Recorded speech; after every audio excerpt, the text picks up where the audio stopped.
آج کی ویڈیو میں ہم ایک بہت تلخ حقیقت پر بات کریں گے۔ تلخ حقیقت یہ ہے کہ بہت سارے لوگ جنہیں آپ بیوقوف، بے عقل یا ظالم و جابر حکمرانوں کے کٹ پتلی بھی کہہ سکتے ہیں، اور ہے بھی کٹ پتلی، پشتون اور بلوچ لوگوں پر تنقید کرتے ہیں کہ وہ پاکستان سے محبت کیوں نہیں کرتے، پاکستان کی قدر و قیمت کیوں نہیں جانتے۔ کچھ لوگ تو کہتے ہیں کہ ہمیں اسٹیبلشمنٹ سے نفرت ہے مگر ملک سے نہیں۔ تو ایسے لوگوں کو اس ویڈیو میں منہ توڑ جواب دینے جا رہا ہوں، جو تاریخ اور اسلام سے اس جواب کے ثبوت ملتے ہیں۔ محبت زبردستی نہیں ہوتی۔ جب اپنے ہی ریاست نے ظلم، دہشت اور ناانصافی کے پہاڑ توڑے ہو تو لوگ کیسے محبت کرے؟ پہلے انصاف، عزت اور مساوات دو، پھر وفاداری مانگو۔ پاکستان کے علماء اور عوام اکثر پشتون اور بلوچ عوام پر الزامات لگاتے ہیں۔ وہ یہ کہتے ہیں کہ یہ قومیں پاکستان سے محبت نہیں کرتی، پاکستان کا جھنڈا دل سے نہیں لگاتے، پاکستانی ترانے کو دل سے نہیں سنتے، پاکستانی فوج کے ساتھ وابستگی ظاہر نہیں کرتے۔ اور جب پاکستان کسی میدان میں ناکام ہوتا ہے، خواہ وہ کھیلوں کے میدان میں ہو، سیاسی معاملات میں ہو یا جنگی معاذ پر، تو پشتون اور بلوچ خوشی کا اظہار کرتے ہیں۔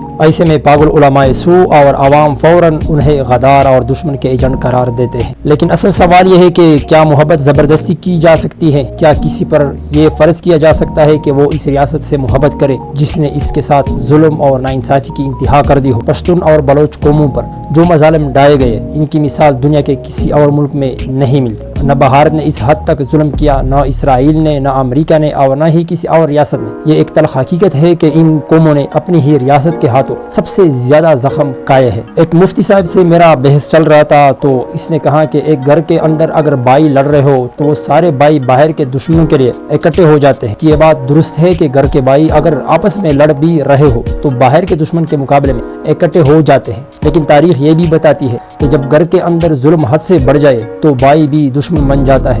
مثال کے طور پر اندلس کی تاریخ دیکھ لیجئے۔ مسلمان حکمران آپس میں لڑتے رہے، ظلم اور ناانصافیاں بڑھتی رہی تو بہت سے مقامی لوگوں نے عیسائیوں کی طاقت کے ساتھ مل کر اپنے ہی حکمرانوں کو گرا دیا۔ اسی طرح برصغیر میں بھی کئی ریاستوں کے لوگ مقامی بادشاہوں کے ظلم سے تنگ آ کر انگریزوں کے ساتھ جا ملے اور اپنے حکمرانوں کے خلاف لڑے۔ یہاں تک کہ تاتاری حملوں میں بھی کئی مسلمان گروہ اپنی قریب ترین ظالم حکمرانوں سے نجات پانے کے لیے تاتاروں کے ساتھ دیتے رہے۔ یہ سب اس بات کا ثبوت ہے کہ جب ظلم اندر سے ہو تو لوگ بیرونی دشمن کو بھی مددگار سمجھ لیتے ہیں، کیونکہ اصل دشمن وہی ہوتا ہے جو قریب ہو کر اپنی ہی قوم کو کچل رہا ہو۔ یہاں ایک نکتہ بہت اہم ہے، ہمارے علماء اور عوام کو چاہیے کہ وہ تاریخ اور اسلام کی اصل تعلیمات کو دیکھیں۔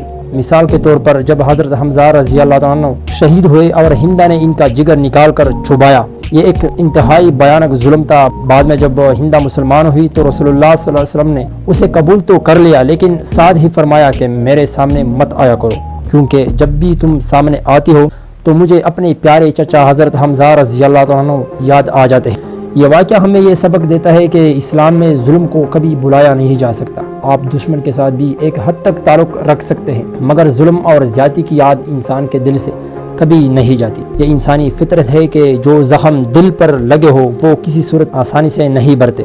بس اگر پشتون اور بلوچ قومیں پاکستان کے جھنڈے کو دل سے نہیں لگاتے، ترانے کے ساتھ محبت نہیں کرتے یا پاکستان ریاست کی ناکامی پر خوشی مناتی ہے، تو اس کا سیدھا مطلب یہ ہے کہ وہ اپنے دل کے زخموں اور ریاست کے رویے کو یاد رکھتی ہے۔ یہ ان کی فطری اور جائز نفسیاتی کیفیت ہے۔ انہیں غدار کہنا یا اسلام کے نام پر بدنام کرنا یہ خود ناانصافی، دھوکہ اور مظلوم قوموں کو کچلنے کے مترادف ہے۔ پاکستان کے عوام اور علماء کو چاہیے کہ وہ حقیقت کا سامنا کرے۔ قوموں کی محبت طاقت اور جبر سے نہیں جیتی جا سکتی۔ محبت انصاف، عزت اور برابری دینے سے حاصل ہوتی ہے۔ جب تک پاکستان ان دونوں مظلوم قوموں کے ساتھ انصاف نہیں کرے گا، تب تک ان کے دل جیتنا ناممکنات میں سے ہے۔